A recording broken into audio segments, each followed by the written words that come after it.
Hey everybody, it's 13 Pano. Today is day 11 of the 31 days of horror. That's right. And just gonna tell you straight up, man. Like, subscribe, share, and comment. When you comment, I want to know what you always have. I always want to know what you have to say. And when you subscribe, hit the bell, ding the bell, ring the bell. That way you know whenever I put something new up. Now there's quite a few other people doing this. Papa Jupe, Carly 317, Double Shot J, Mood 616, Jonathan Moody at the Indie Horror Cafe. I am the Ice Lord. Love that name. Who else do we have? We have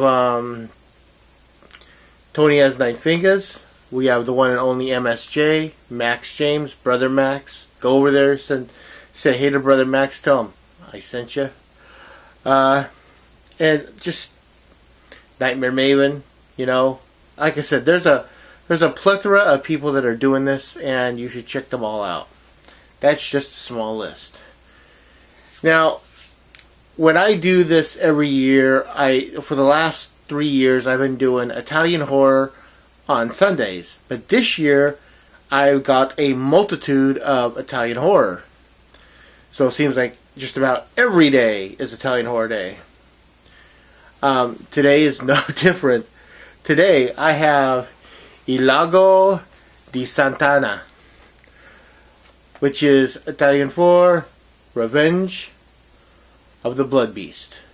This stars Barbara Steele and Ian Ogilvy as a couple that are honeymooning in Transylvania. They come across this little inn in the middle of like nowhere, Transylvania, Romania, you know. And they're like, hey, let's stay here. And it turns out that the proprietor, the guy that's running the place, is a pervert. I only say that because, you know, they're like, hey, she's Barbara Steele, the gorgeous, beautiful Barbara Steele from Black Sunday and Nightmare Castle, is in her honeymoon attire, and they're ready to you know, have a little bit of honeymoon fun in the bed. And the guy running the place goes out and starts peeping in the window, and they're like, she says to her husband, you know, the window, you know, I mean, basically that's what she says, and the husband catches up with the guy, beats him pretty bad, and they're like, okay, well, let's just leave. They leave, and they wind up putting their little Volkswagen Bug into a lake. But you don't know is that this town is cursed by the spirit of a 200-year-old dead witch.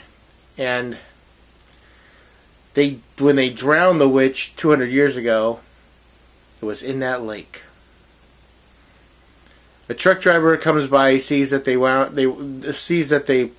up putting their car in the lake. The husband gets out okay. The truck driver goes down there and digs out the body, not knowing that there's a dead witch in this water, and digs out what he thinks is the wife. It's not. I'll give you a guess what it is. From there on, all the horror ensues. This movie is, I don't want to say too much, but this movie is a fun movie. It's a really good movie. Written by Michael Bryan, directed by Michael Reeves. Like I said, starring Barbara Steele. Oh my God! So I'm guessing she was just born gorgeous. You know, Ian Ogilvy, and Michael Reeves went to school together.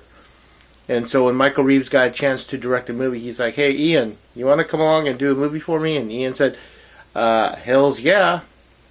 You know, so Ian agreed to do this movie, and it's a awesome movie. The transfer, new HD transfer, and it looks beautiful. Oh my God, the clarity of this picture is just so surprising.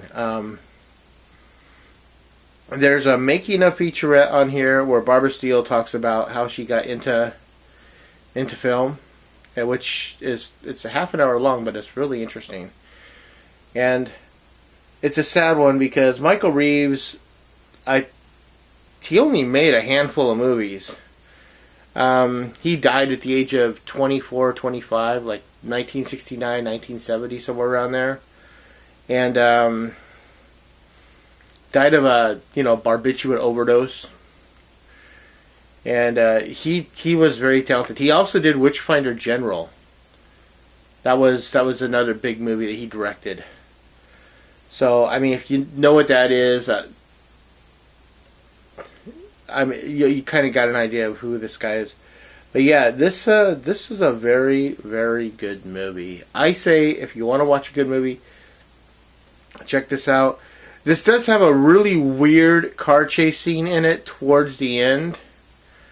And I can't say this enough. This movie has this really serious tone, witches and curses and stuff like that. And then there's this car chase scene towards the end that feels like they pulled it out of Benny Hill. I mean, all you need to hear is I mean, it doesn't quite fit. The film is sped up. It's real comically. There's like one guy on a little motor scooter that you see like 1,000 times. Yeah, from what I understand, that was a second unit that just kind of like filmed this. So when they filmed it kind of like a comedic thing. And Michael Reeves really wasn't happy, but the movie was already short enough as it was, so he had to leave it in. It comes in at a minute and 19 an hour and 19 minutes. So that's it. Check it out. Ilago di Santana. Revenge of the Blood Beast. It's also known as She Beast, which is another name for it. So if you can find any of those names, check it out. It's worth watching. As always, I am the 13th Wolfman, and that's right, I'm on the prowl.